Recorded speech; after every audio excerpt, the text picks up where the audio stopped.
All right, everyone. Haley, what time shall we begin? Maybe actually you should begin with an introduction. Everyone, this is Haley, our program coordinator. I'll let her introduce, she's the host of this, introduce herself and her role, and then we'll get started. All right.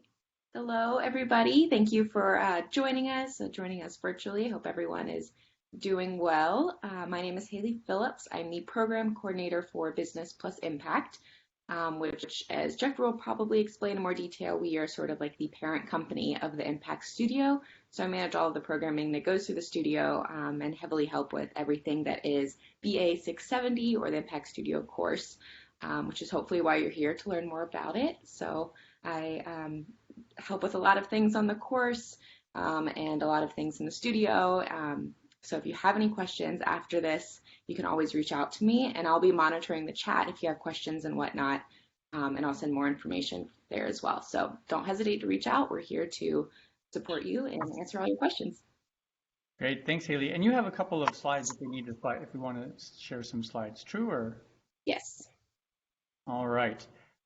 So let's go ahead and get started. First of all, welcome everyone. One of the interesting things that I've been experiencing as a faculty member is that now that nobody has meetings to go to or restaurants or things to walk to, everyone's online all the time. And so it seems like more and more busy for everyone on this. I'm happy for you to have this time when we can talk.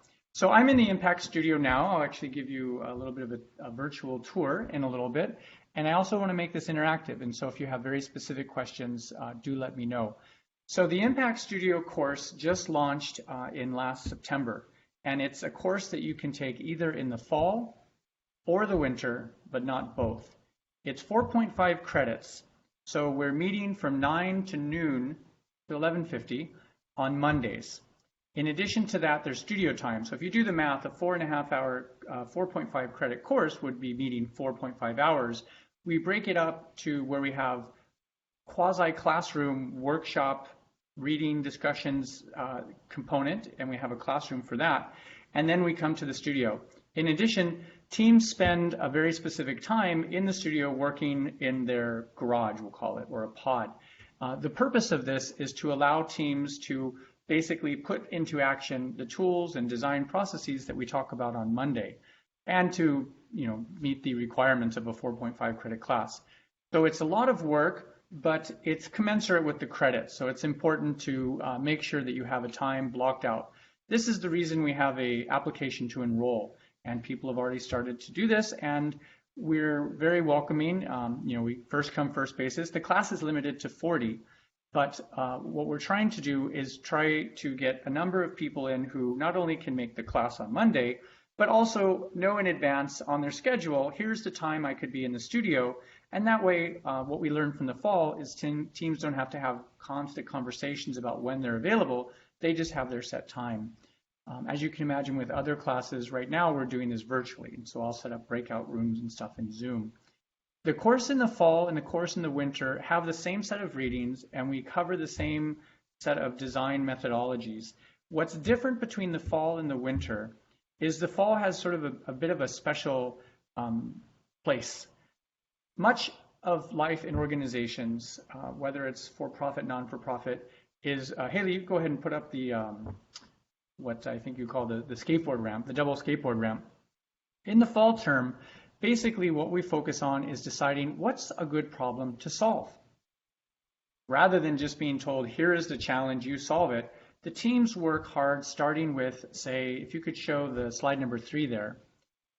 We start off with one of the United Nations Sustainable Development Goals. And if you don't know about these, I'll pop these, Haley will pop this up here in just a moment. These are slide number 3, yeah. Oh, 4, I'm sorry, slide number 4. The United Nations have identified, with all countries participating, 17 important goals, from no poverty, and there's sub-goals underneath these, zero hunger and so forth.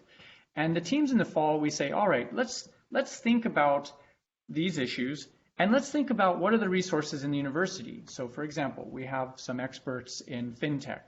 It's like, well, is there a match between an unmet need? So for example, I have one team looking at how might we help people avoid poverty, say students who are going to career colleges and lack the social capital needed to get a good internship, which would then be a pathway to a job.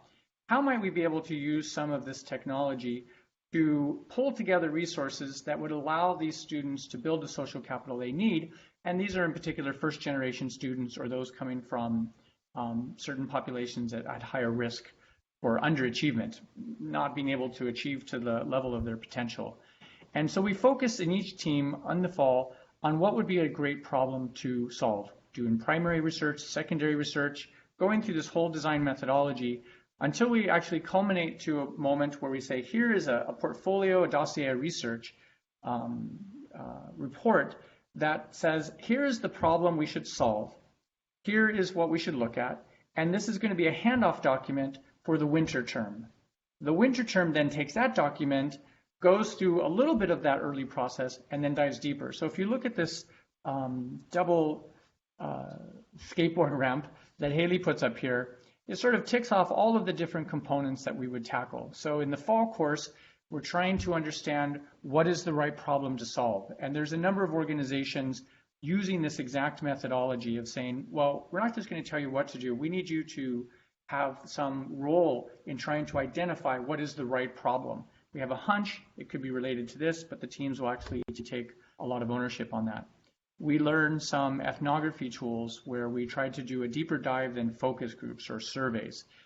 We then bring in a number of other tools that combine things that you would find in social work, things you would find in social psychology, anthropology, and of course in business, to all try to assemble all the pieces necessary to really set up a solution that can be developed in the winter term.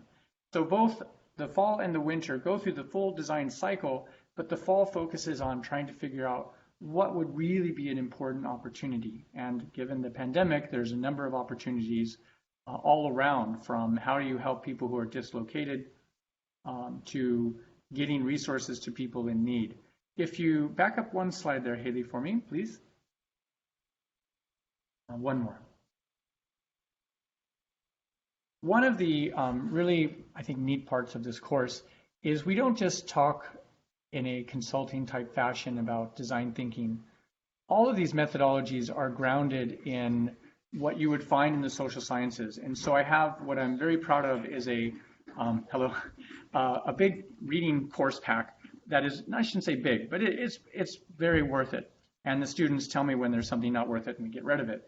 But you will be able to understand when people talk about empathy or perspective taking and design thinking, where is that coming from? And we'll talk about some of the interesting research that's been done in psychology and anthropology that helped develop that. When people talk about iterative prototyping, well, what are some of the tools developed in industrial design or in experimental social psychology that really provide the foundation for this?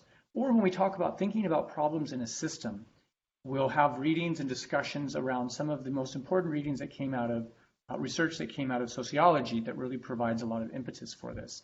And Haley, if you could sort of back out of these slides, and let me pause there for a moment. Are there some questions? I think you can need my spectacles here. I don't know if you can raise hands or you can just go ahead and speak and I can answer some questions. I'll pause there. So we have one question in the chat. Someone is asking, this course follows the quarter system, correct?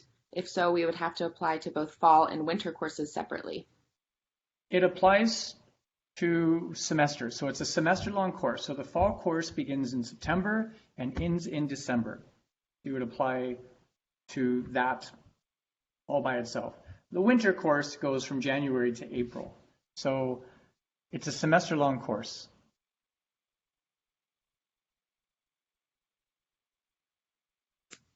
Funny, I can't see the chats in there, Haley, so I guess, oh, here we go. How was financial inclusion chosen for this semester? So actually, I'll show you this image that I use here in the studio. Sorry if it's a bit shaky here. I have one image of this here. We have this tree. And this tree, similar to the oak tree that's off in the courtyard here, is something that I like to think of as a way in which we decide which problems to tackle. So you can imagine these leaves represent the many different opportunities out there or unmet needs. And we often try to find the root causes. What we're trying to do in the studio is look for a match between an unmet need and a root cause that is somewhere near, you could think of it as like a nutrient within the university. Is there some expertise in fintech that could actually help address a particular need like financial inclusion? Or I have a colleague, Eric Schwartz, who helped solve a lot of the problems with identifying where there are lead pipes in Flint. So he has this expertise at this machine learning algorithm. So a team was working with him and saying, well, given that algorithm and the capabilities he's built out in his research, how might we address other issues like water security? And so that's a number issue. I'm kind of giving you the tour as we're talking here. Let me back up here. So over here in this studio, which is our dedicated studio for the class, a concierge will be there, hopefully in the fall when this chaos ends. We've got big printers. And then students have conversations. We invite people to come in for interviews or just discussions, or just the students are getting together here or even in this other part of the living room to work. We also have a conference room that's behind those glasses, and students have conducted they've done Zoom interviews or virtual interviews or huddled, and we also partner with some other groups. And I'll show you the different pods that the students work in. Think of these as like New York apartments. So if we have two teams, they would share this space, but they're highly modular. So I'll walk over here, give you a sense of space there. We have different of these modules there. These are the awesome students that are in this particular module, or garage pod. And I know it's so sad because they decorated it right before the zombie apocalypse began. But they made it their home. So they decorated it. They've got their work here because we're working in analog.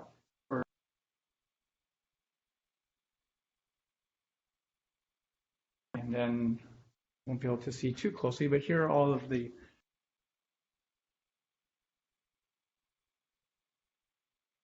their home. So they're able to move this around and really use it as a good working space.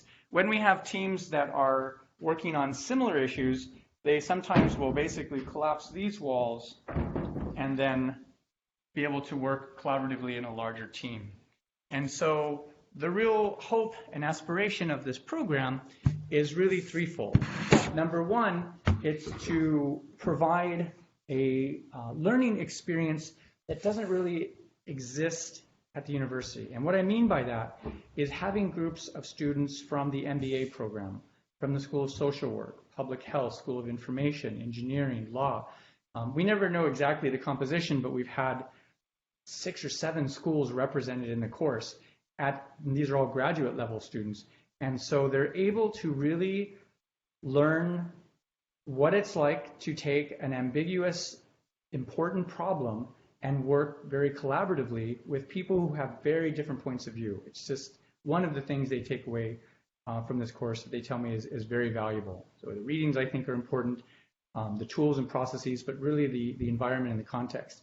And so this studio that we have is our dedicated space. So we spend a lot of time in here, and the students actually even work here sometimes when they're not working on studio-specific things.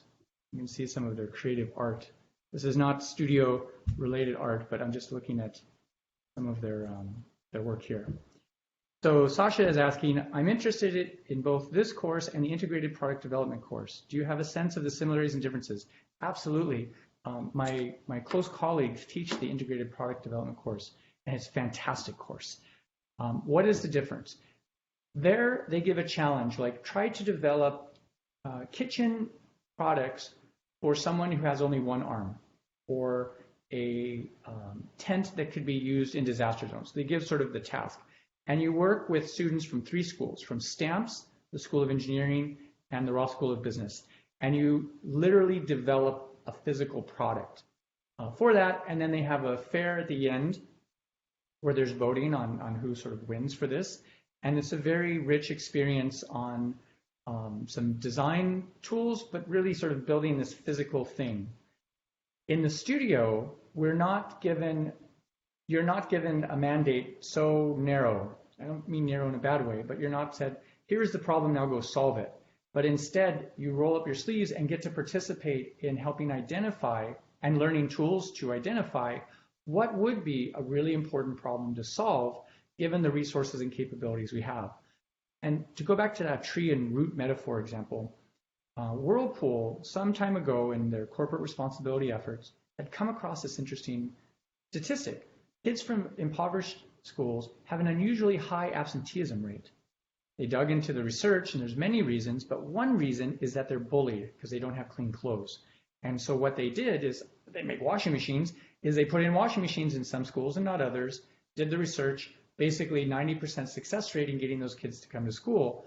And I love that story because Whirlpool didn't try to focus on giving clothes or food or money. What do? They make washing machines. And so we're trying to leverage all of the amazing know-how, expertise, and research at the University of Michigan, not just in the business school, and apply that very quickly to some of the most important problems of our era. So Sasha, I don't know, you can feel free to type more or let me know if that answers that question. The other question you asked is, are there specific tools that students learn during this? Not so prototyping tools. So we use Slack as our primary conduit and Miro for our online collaborations. We then learn tools from ethnography, business model canvassing, social systems mapping, a number of those tools, but not the technology tools you're mentioning in terms of wireframing, Tableau 3D, and so forth. However, what we're finding is that students are often in the course who have that expertise and bring it to life with those types of tools. And when they don't have that, they've done old school prototyping with storyboards. And here's one that's digitizing this. I don't know if you can see this idea here. What we do is we are very keen on practicing what I like to call is wabi-sabi prototyping. So you could call this low-res prototyping, but the idea is how do you very quickly pull together an idea and then get it out there so that you can get feedback more quickly, rather than spending too much time trying to come up with a very high-resolution prototype only to then discover later it doesn't really address the needs of those who need to benefit the most from it.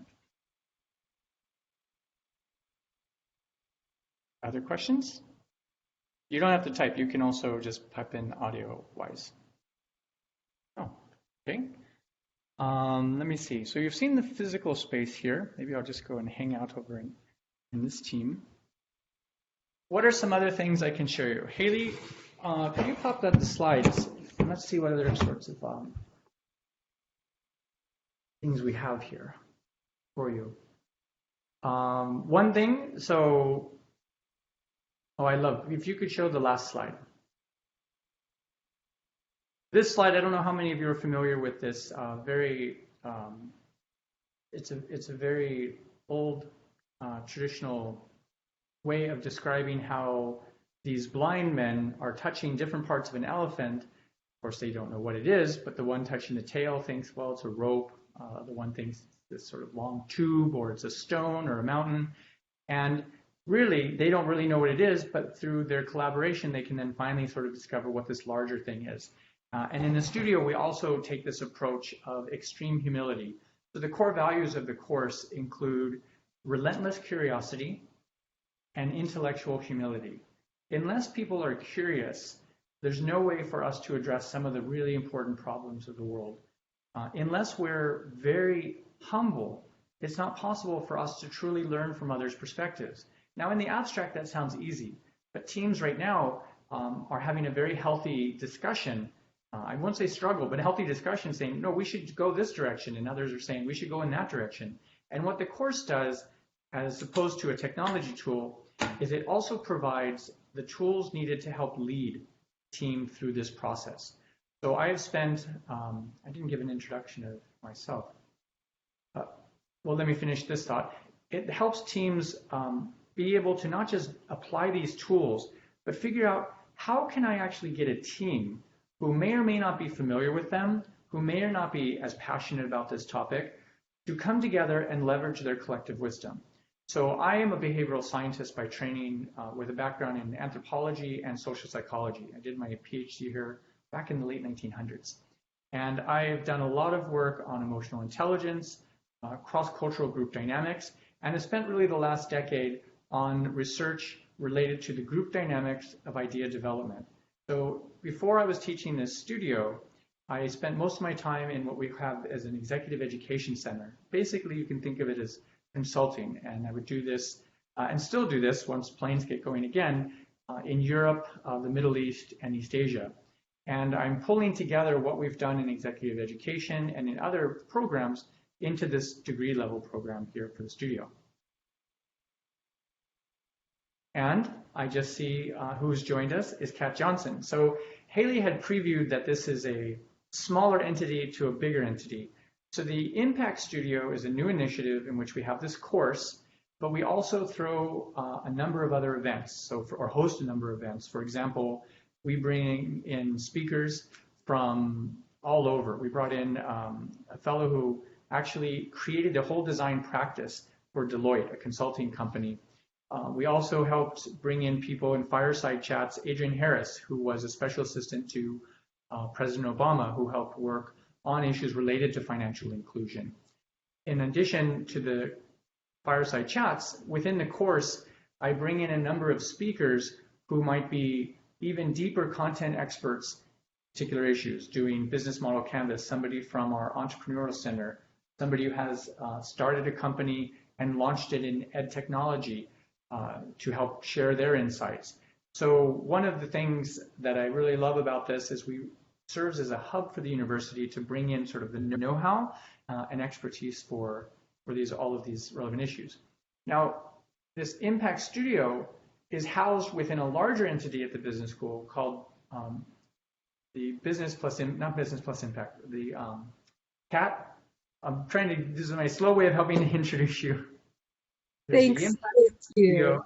Business Plus Impact. You got it. Yeah. Business Plus Impact. And that hosts a number of set of other activities. And so we have Haley. We're like truly blessed in this class because it's part of the studio. We have Haley who helps not just with technology needs, but helps to organize things and really keeps this thing running. So helping with speakers and other events that we're throwing here. And Kat Johnson is our program director, our managing director. Yes, I got the titles right. So Kat, might you introduce yourself more properly? Thank you, JSB. Very happy to introduce myself, and apologies for being late to the info session. I think all of these virtual meetings have just put my poor computer to work. So as JSB mentioned, the Impact Studio is an effort and a big effort of the broader Business Plus Impact initiative at the Ross School.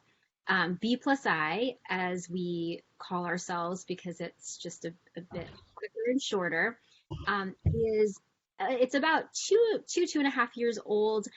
It's a school-wide initiative, and that's important to call out because I really think it demonstrates the importance and the role of impact within the business school. So our broader focus and mission within B+I is around embedding impact across the primary activities of the school itself. So that includes our research enterprise and how we are impactful there and how we can really amplify the impact of our research, our teaching. Things like this course in particular are a key way and part of our theory of change that we can really make our teaching impactful and really help develop our students and our leaders as well as our organizations.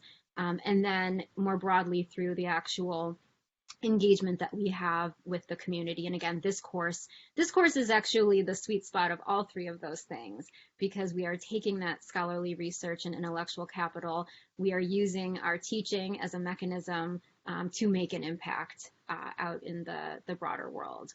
So like JSB mentioned, we do a variety of different things. This is one key thing. The other thing I would call out about B+I, if I had just one other thing to highlight, would be our Impact Gateway.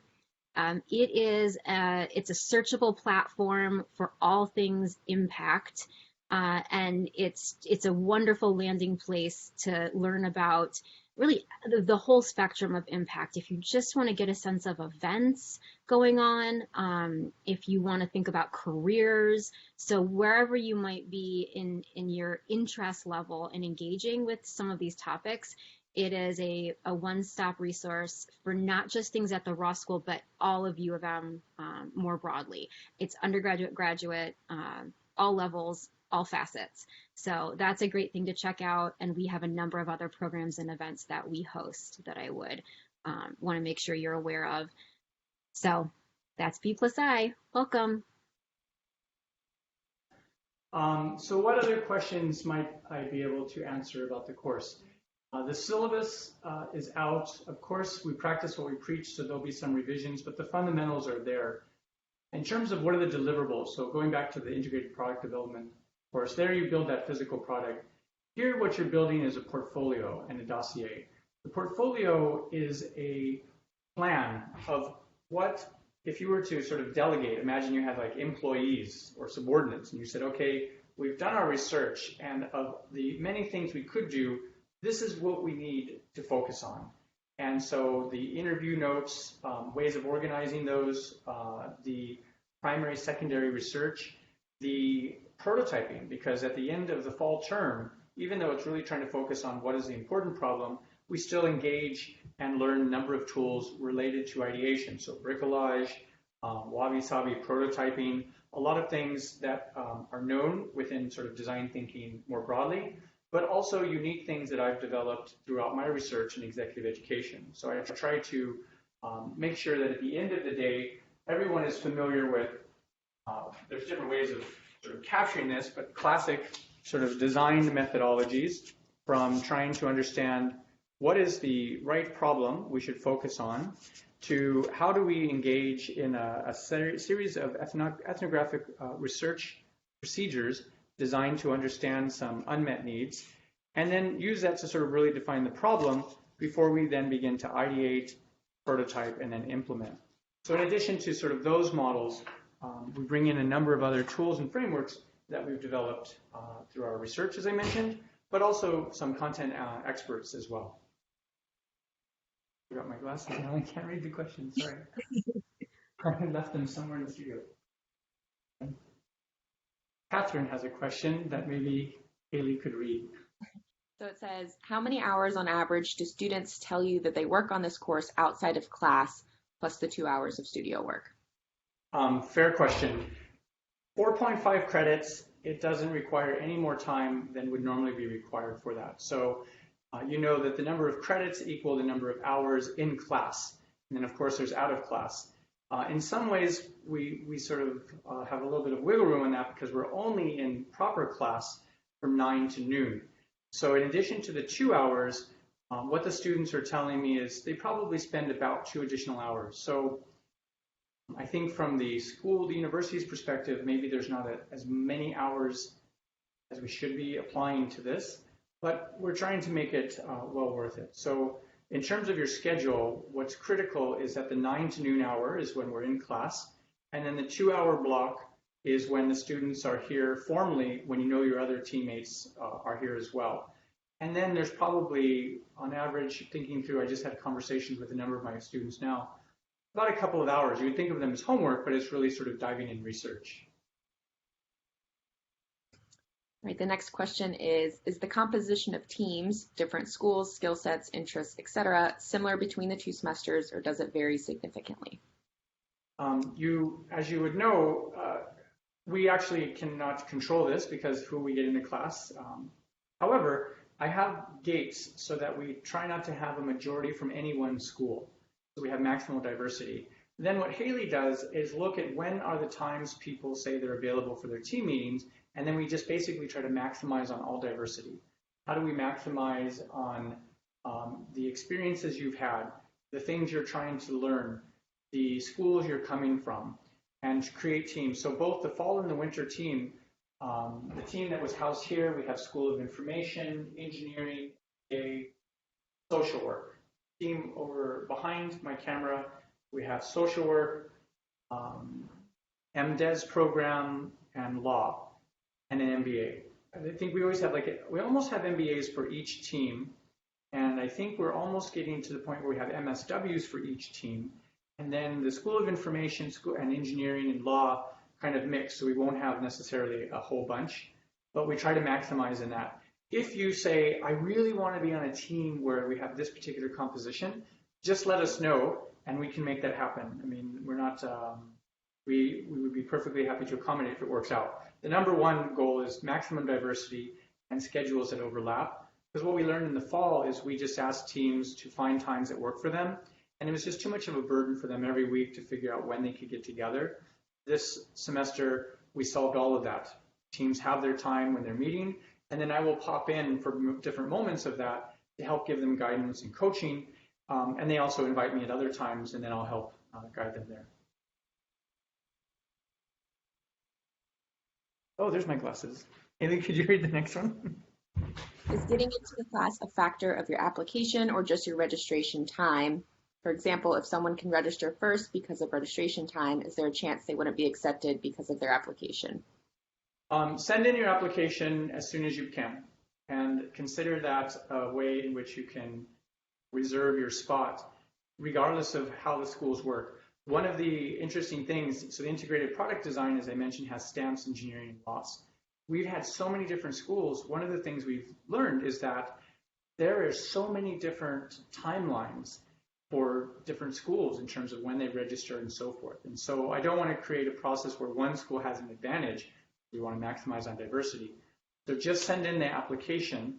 And if you're tentative, note it in there saying, I'm not sure. But if you're very sure, and you're going to see this application takes 5 minutes to apply. We really just want to make sure you understand the time commitments, you've got the times blocked off, and that your learning goals are aligned with sort of the mission of the course.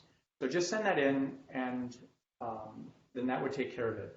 It's capped at 40, so that's small from a business school perspective.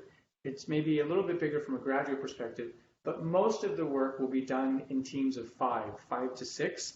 And then when we work as a class, we try to leverage the diversity of the class. So for example, in a typical class, we'll begin with a team-led discussion of one of the readings. So in a true sort of classic graduate school fashion, rather than me lecture on what the readings are, we do a deep dive into what the readings are. Teams have come up with improv ways of bringing the readings to life and really showing the application of that. We'll do that. Teams will do a weekly stand-up, so they'll prepare just a 7-minute, we have a template for a slide deck of, here's how we're feeling right now, here are some successes, here's some rough patches we had last week, and here are our specific goals. And so the entire team, the whole class can actually help that team give some feedback, some guidance, and everyone gets to learn even about the projects they're not working on, but what the other teams are working on. Then we'll learn some very concrete tools, and then we'll go into the studio and apply them. And oftentimes we'll have guest speakers who will then help really advance the conversation about some other specific issues, whether that guest speaker is talking about how to build up a business model canvas, which is kind of the heart of all new ventures, or giving a mini lecture on fintech. What are some of the advances that could be used in some of these solutions? Or someone bring in Marcus Collins, who will talk about, you have ideas, but how do you get them propagated into the world? How do you get people to not just know them, to be able to absorb them into the fabric of the community so that more of the resources can be helped?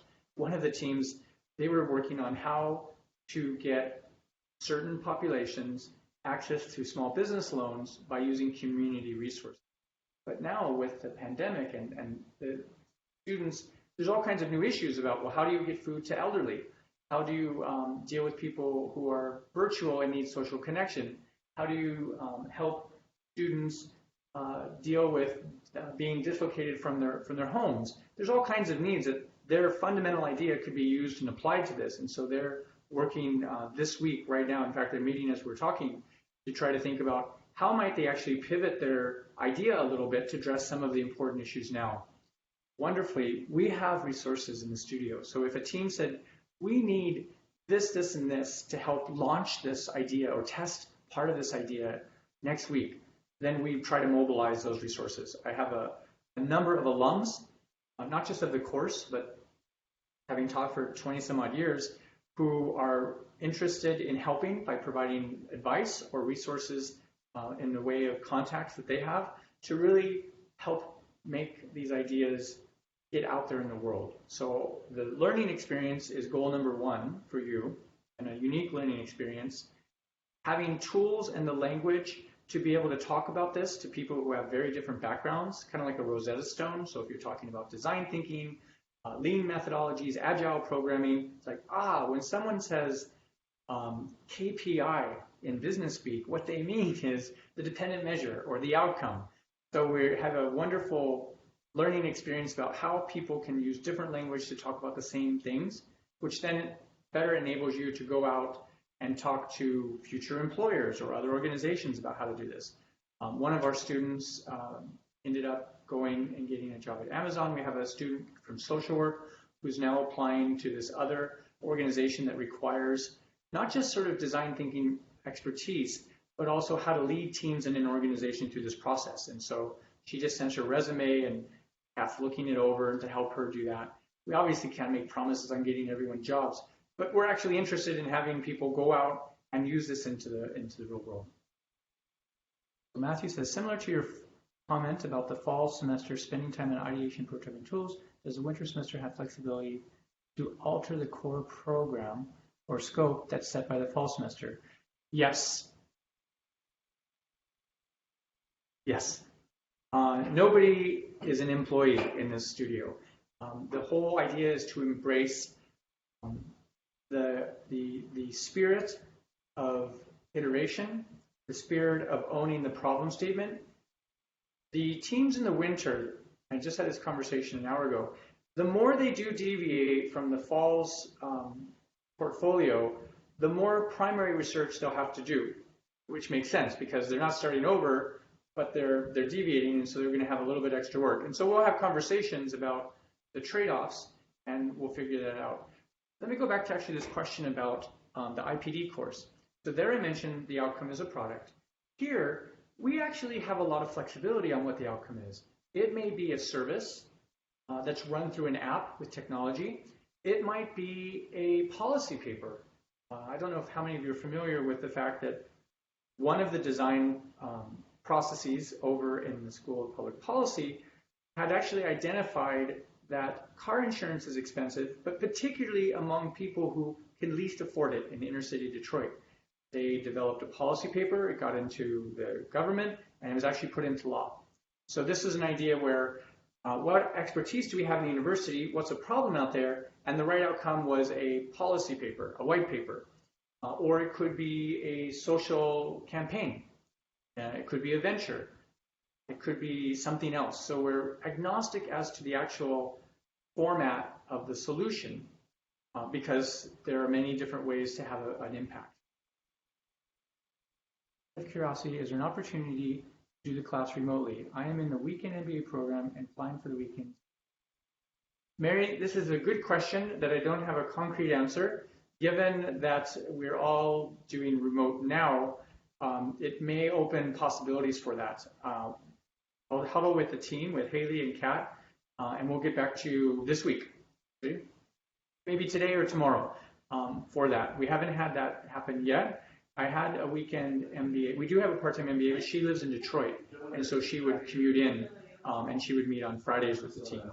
But I think people's capability of working remotely is going to be significantly enhanced by virtue of this. I teach globally, and part of that involves some virtual component. And so even though I don't have like a polished look on this side of it, it's not unfamiliar to engage in that. And we do have the technology here to facilitate that. So definitely interested in seeing if we can make that happen. And we're teaching virtually right now in the studio. So in these pods, I will create breakout rooms in Zoom so that the teams can work in this. We all huddle into a main room. We go back out in different pods. So we're able to create, to some extent, some of the physical nature here that we'll never be able to capture that fully. But we have other tools like Slack and Miro that will help enhance that. Right. How else might I be helpful? Haley, Kat, or anyone on this call, is there something that I didn't yet mention that I could about this. Myself, I'm the professor. We have a team that actually puts together some amazing resources. Teams have access to this space, and only the teams have access to the space. So it's like a secret apartment. So like 2 teams will share this New York flat, if you will, and then 2 teams will share this, and they really make it their home. The living room is available only for the Impact Studio students, and so we do have a physical space. There are mini lockers. I shouldn't say lockers in the proper space, but for some, a tea kettle, I think a team had here, and then locked it up when it was locked. So the spaces, we're very privileged. It's actually, if I show you this one part, it's actually a refurbished hallway. That's how we got the real estate. It was cheap. And rather than that being a burden, what it does, so this is the hallway that goes up to those doors. And as I turn this way, there's the hallway that continues off to executive education. What this means is that people who pass through these hallways are able to see the work that the students are doing. And when we have companies who are in our executive education and they walk through here on their way to the main building, they're able to see the work that the students are doing, and we're developing ways that we can invite them to participate. Say, oh, I'd like to be a resource. I've had a participant who, when one team was doing financial inclusion, they were responsible at their bank for meeting the needs of the local community. And so playing matchmaker just brought them over, and I know I just touched my nose, but I'll wash my hands right after, and I'm totally alone here. They will then interview that executive rather than having to line it up. So you can imagine there's a lot of work in trying to find people to interview. One of the things that I work with, Haley, Kat, and so forth, is try to pull together who are the people you would need to interview, or at least some of them in advance, so that you don't have to spend your time trying to reach out to all of those people. Do students typically take the fall course? Do students who take the fall course typically take the winter course also? Unfortunately, you can't take the same class twice, especially a 4.5 credit class. You couldn't devote 9 credits of your education to just this. So the answer is no, you can't take both. I can tell you now that we've run both cycles, each semester we cover all the key tools and there's a different emphasis, but the fall course provides probably the most unique experience because you're not given the actual task to just solve, but are actually learning the tools that it takes to identify what would be a good problem, how to scope that. You will have an opportunity to develop some prototypes and some ideas, but you actually have the luxury of being able to sort of own the problem. So in many organizations, this is very back office or very high level, where they decide strategically what are the problems or challenges we should tackle, or opportunities or services, and then just delegate that. So the fall term isn't delegating, it isn't delegated a specific challenge, it gets to identify that. The only constraints that we have is it must be relevant to the United Nations Sustainable Development Goals. That's how we're defining impact. And so they are pretty broad, but there are also a number of sub-goals on there. And then we have, again, with that tree metaphor, a conversation about matching it. So is there an unmet need there? What is the expertise in the university, certain faculty doing something and so forth, that we can use to match that? However, I should be very clear, one of the wonderful things about this, but unique, is that there's no sponsor. So in this course, we don't take some faculty research and work for them and figure out a way to commercialize their intellectual capital. Instead, that knowledge is in the public domain. And so we may take this research, and that faculty member may be a subject matter expert, or SME, as they'll say in the business school, and then provide some advice or coaching, but not completely being the boss. There's no boss. Well, I guess I'm the professor, but I'm not the boss. But there's really a lot of autonomy that the teams have, and that's been wonderful for the teams to be able to embrace that autonomy and go there. Thank you for that question, Tina.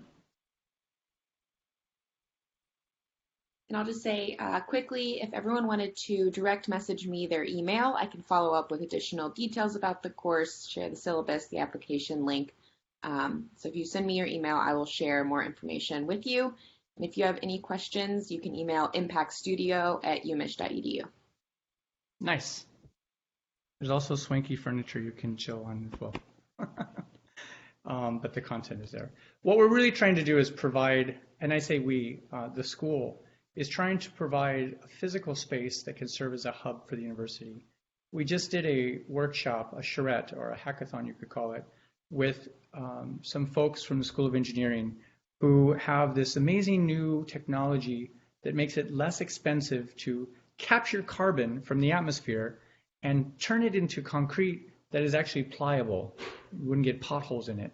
And we then used some business tools working with the School of Engineering to say, well, what are different enterprises, different businesses that could actually be developed to not just commercialize that technology, but make a big difference, make a big dent in carbon emissions by taking this carbon capture technology and turning it into ventures. So in addition to the studio course, we're doing these other events, and the students from the course often attend them. But if a student said, we'd love to have this speaker or host a particular type of event, we're completely open to it. Kat, Haley, and I are fully immersed in that. So in addition to teaching the course, I'm the faculty director of the Impact Studio, and our basic mission is to make as much of a difference as we can. It's something we're passionate about. We've got a little bit of a set of resources, and we're just sort of mobilizing them for that.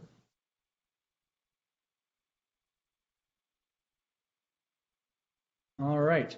Well, if there are no more specific questions for everyone, let me reiterate the invitation that Haley had mentioned to please reach out to her.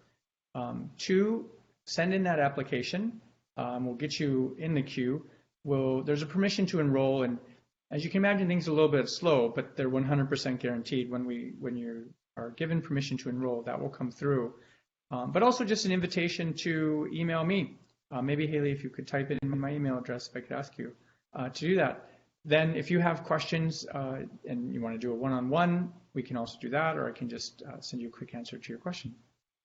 Other than that, I can give you only 10 more minutes of your time back. But thanks for coming on to this, and hopefully this was helpful. And I'd look forward to having you in the program. We've had nothing but great luck. If you know someone in the program, they can give you insights. They've been great ambassadors of the program.